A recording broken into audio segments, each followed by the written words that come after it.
not, yeah, that's not my career. I'm not, I mean, that I'm not part of that political establishment, but I feel very strongly. And if anything, I feel it more strongly now than I even felt it then.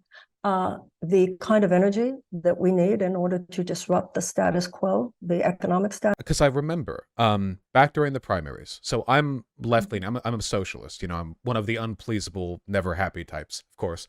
And I've heard that about you. the progressive policies, but even advocacy for basic Dem policies. Well, first of all, what you were just saying is interesting and true, because I've read recently there are many issues where people say, oh, I like them. I'm not a homophobe like them. That's not going to be enough in 2024. Is the phrase that would come up for me, but I think that some truth telling needs to be spoken. And Americans are not stupid. Over the last 40 years, there's been something like $50 trillion of transfer of wealth from the bottom 90% to the 1%, and the unbelievable amount of human despair and unnecessary human suffering that this has created. And it has taken the ship, you know, this unfettered, unregulated form of capitalism has devastated the fabric of our society. And at this point, the ship is listing, it's corruption.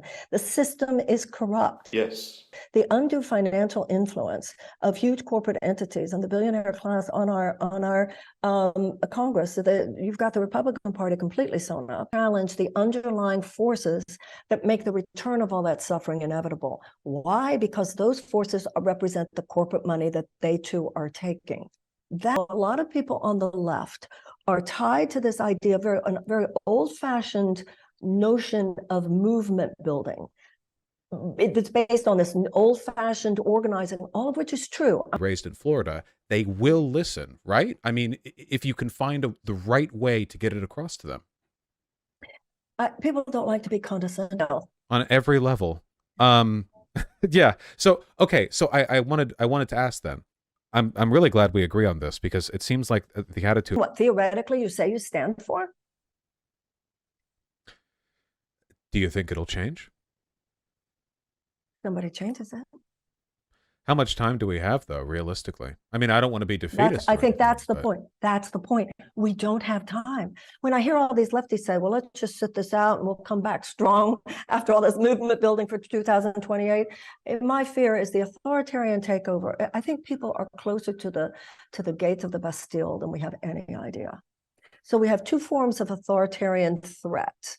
One is the authoritarian threat.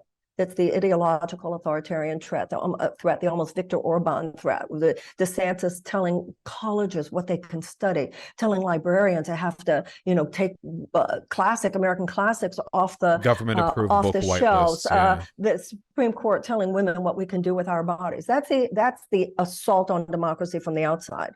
But there's an authoritarian assault from the inside, which is just as pernicious, and that is the authoritarianism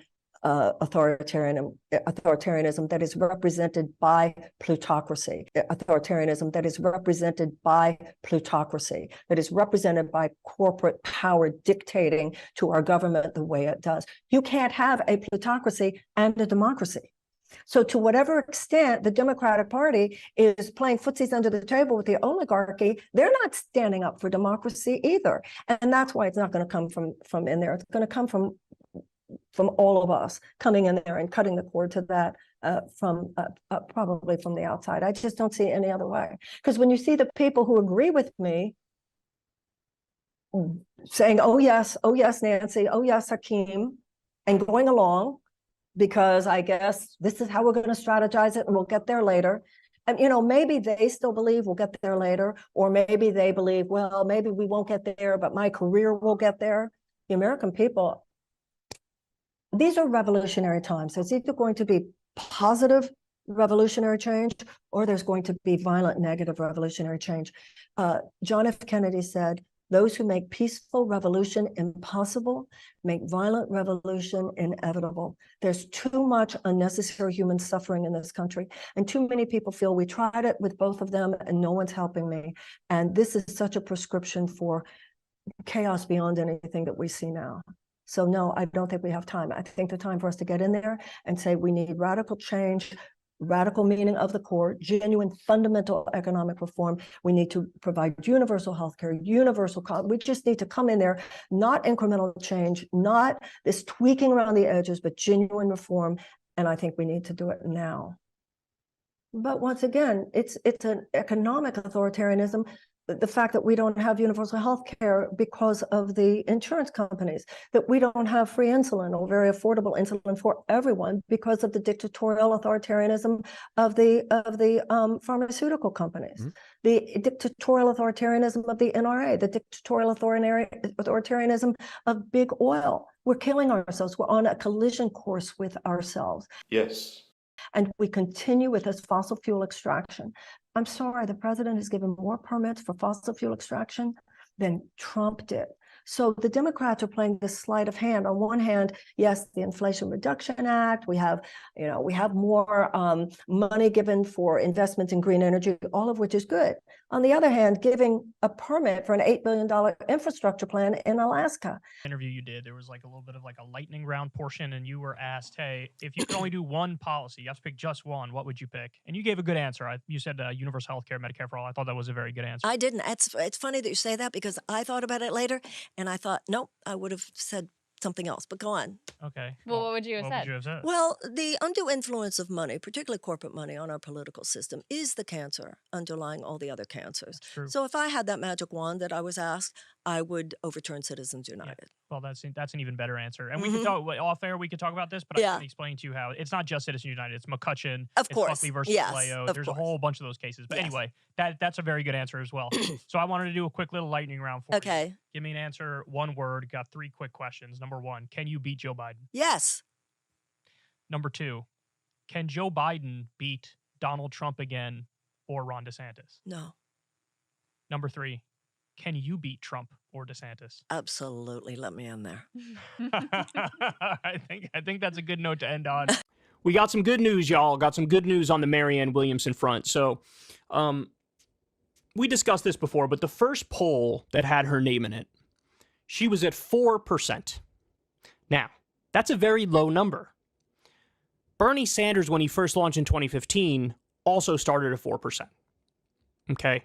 So that's just to impress upon everybody that these things take time. They need to blossom, and she needs to be exposed to more people, right? So that was the first poll. Then the second poll we saw, she was at 10%. You know what Bernie's second poll was? 10%. Marianne Williamson is taking over TikTok. She's become the queen of TikTok. So the younger generation, they have their candidate, and their candidate is Marianne Williamson. So I have some anecdotal experience with this. Krystal's oldest daughter came to me and Krystal and was like, you have no idea. Like, I'm not even political on TikTok, and I see her stuff all the time. Post her speeches and rack up massive numbers. A scroll through the popular account, Real Democrat 20, turns up multiple Williamson videos, all generating eye-popping numbers for her treatise, I never know how to say that word, treatises on universal health care, corruption, gun rights, or abortion, including nearly 1 million views for whatever this is. I'm not going to click that link, but you guys get the gist. A recent poll found Williamson hovering above 20% with voters under 30.